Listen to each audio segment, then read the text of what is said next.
Passover was a normal event. Since Moses' Passover had taken place, but in the midst of the mundaneness, Jesus met with his disciples in an upper room right before Passover. John 13 says this: "It was just before the Passover festival, Jesus knew that the hour had come for him to leave this world and go to the Father. Having loved his own who were in the world, he loved them to the end. Jesus knew that the Father had put all things under his power, and that he had come from God and was returning to God. So he got up from the meal, took off his outer clothing, and wrapped a towel around his waist. After that, he poured water into a basin and began to wash his disciples' feet, drying them with the towel that was wrapped around him." Jesus had so longed for this time to spend with his disciples before he suffered. Thaddeus, Andrew, Philip, James, Matthew, Thomas. Possibly tears fell in the bowl as he washed Thomas's feet, as he thought about his doubt, as he thought about all of the disciples' doubt. They'd all doubted him. Judas, as he thought about him. And before long, he would be dangling from a noose because of the decisions he made. He explained to the disciples that the ordinary mundane act of finding a spotless lamb that year to sacrifice for Passover was not needed, that he was going to be the sacrifice. And they did not understand.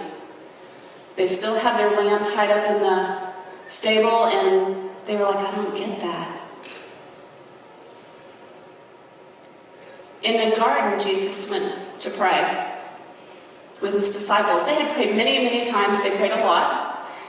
And they were like, "This is ordinary. This is mundane." But that night, Jesus is arrested. What happened is nothing like the cardboard and plastic versions we've seen in the basements of churches.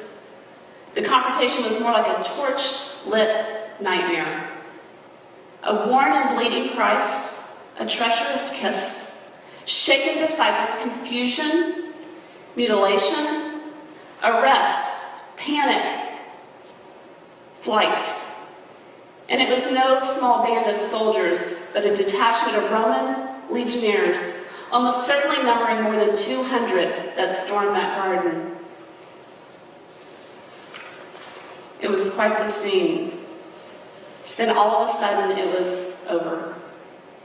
Gethsemane is quiet, wrapped in shadows again. A discarded torch sputters out in the dust. The moon reigns in silence above the olive trees. What majesty stood in the midst of that moment? What did Jesus see in those faces? He saw a friend who had turned. He saw strangers who would mock and humiliate him. He saw mercenaries who wouldn't flinch at pounding nails through his hands and his feet, wouldn't flinch at ripping his skin off and torturing him. He saw those he loved and that he was willing to die for. That's all he saw. The soldiers seized him and bound his hands. Jesus did not resist at all. The one who measured the oceans with his hands didn't resist. He chose to be powerless. His bondage that night was to set us free. Crosses were prepared all the time during that time period for thugs and murderers and criminals like Barabbas. This was mundane and ordinary. Over Passover, they would set one criminal free. They chose to set Barabbas free over Jesus. Barabbas was us. That cross was meant for us. And we were set free because Jesus was put on that cross. As celebration was beginning for the Passover, people were heading and flooding into town. There was so much confusion and things going on, and this dad's dealing with his children, and the his little boys are asking, what does that mean? What does this mean? What does that mean? As my 5-year-old Ethiopian never stops talking and asks that many questions. All the way home for 12 hours yesterday from Texas. And these little boys were asking Daddy a lot of questions, and he said, you need to stay with me. I don't want you to get lost. They didn't have cell phones. You need to stay right with me. There's a lot going on. And the one job I want to give you is to watch the lamb.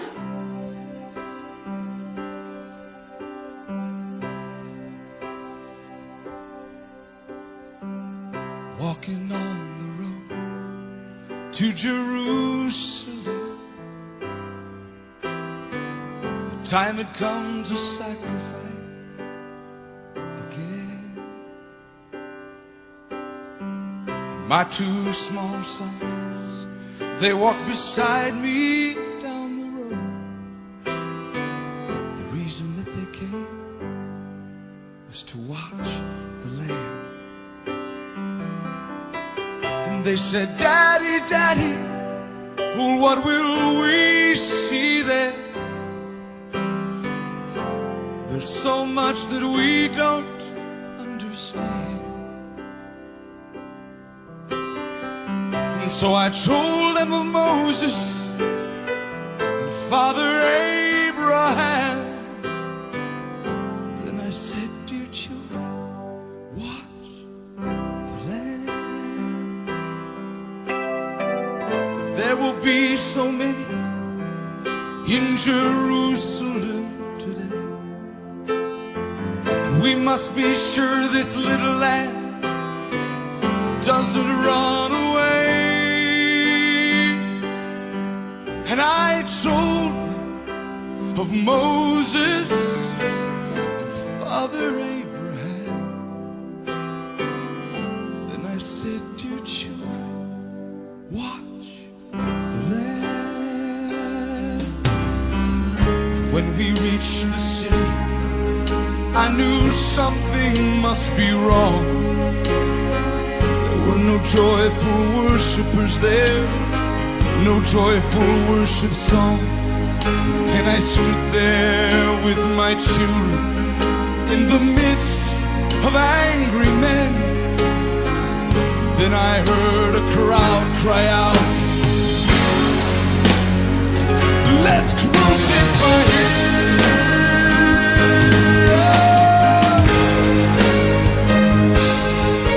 We tried to leave the city, but we could not get away. Forced to play in this drama, a part I did not want to play. Why upon this day were men condemned to die?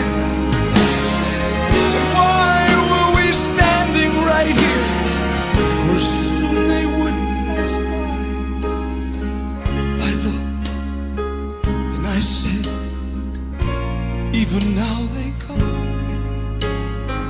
The first one cried for mercy, the people gave him none. The second one was violent, and he was arrogant and loud.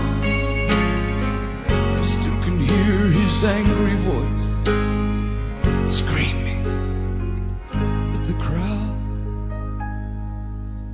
Then someone said, there's Jesus. And I scarce believed my eyes. A man so badly beaten, he barely looked alive. Blood poured from his body, from the thorns on his brow, running down the cross and falling to the ground. I watched him as he struggled, and I watched him when he fell.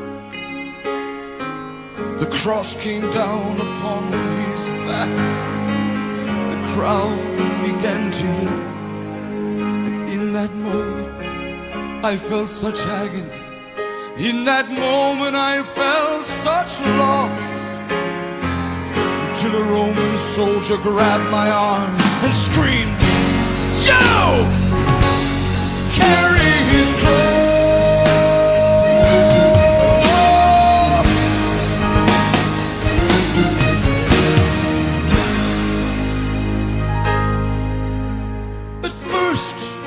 I tried to resist him, but his hand reached for his soul. And so I knelt and I took the cross from the Lord. I put it on my shoulder, and we started down the street. And the blood that he'd been shedding was running down my cheek. They led us to Golgotha, and they drove nails deep in his feet and hands. And on the cross I heard him pray, Father, forgive them. Never have I seen such love in any other eye. Into thy hands I commit my spirit, he prayed, and then he died. I stood for what seemed like years, lost all sense of time. Then I felt these little hands holding on to mine.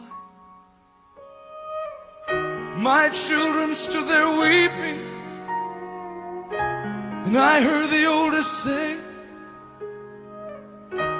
Father, please forgive us. The lamb ran away.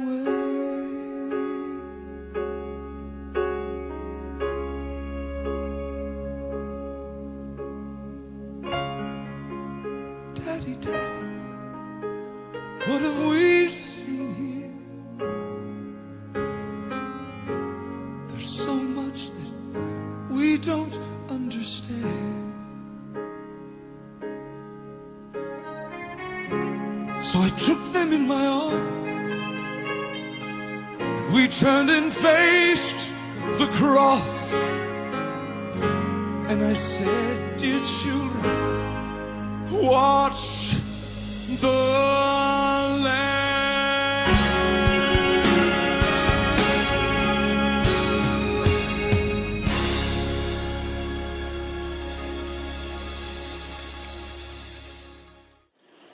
So that's what his birth was for, you guys.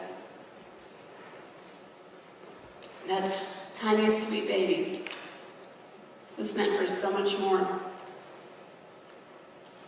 Where would Mary find herself that day? She thought she was going to cook for a celebration. She thought she was going to spend time with family, and she found herself at the foot of the cross holding her baby again. She held Jesus in her arms another time. You know, the first person to accept Christ after he died was one of those on the cross. He got it as he hung there beside Jesus, that he needed him. But what took place could bring great joy. That wasn't the end. What seemed mundane and ordinary, taking him down from the cross and putting him in a borrowed tomb, 3 days later, he rose again. Many people saw him. They witnessed that he was alive. And that was great news. This babe, 33 years before, was born on a very mundane night. He came and saved the world for our sins. And if we just say yes, if we just give ourselves fully to him, he will do that for us. He will save us. Maybe you just don't know. Maybe you think heaven is yours without Jesus. That's a lie. Maybe you think that you did something so bad that you could never be in Jesus' grace to get saved. I can tell you, with the criminals and drug addicts and people we deal with that we see crawling literally to the altar in our ministry, changed lives. Changed lives. I have one more story for you. Reports of healing traveled far to every city and town. Crowds came from everywhere, gathering all around. A woman pushed along the people until able to get through.